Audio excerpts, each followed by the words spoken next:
бодлого яах вэ? Энийг уугаад ерөөсөө эрс өөрчлөлт гарч байгаа болохоор хүн чинь бас өөрөө мэдчихэж штэ. Энийг уугааг байхад бие маань ямар байдаг вэ гэдгийг хүн бас мэдэж. Энийг уугаад энэс хойш одоо бие минь ямар болж байгаа гэдэг тэр хүн өөрөө мэдчихэж.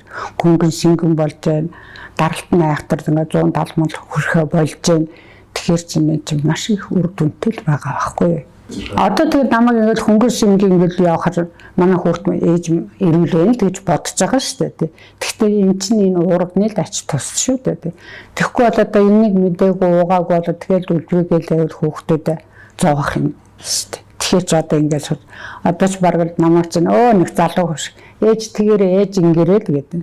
Тэгэл тгийгээл тэгэл явж байгаа чинь сайхан байгаа байхгүй тий. Би энэ уурганд маш их дуртай. Тэгээ одоо энэ баяр наадмын үе тохиож байна. Одоо хөдөө гадаа улсуудаар явна, ээж аав энэ өдөр очиж уулзах гэж их явна.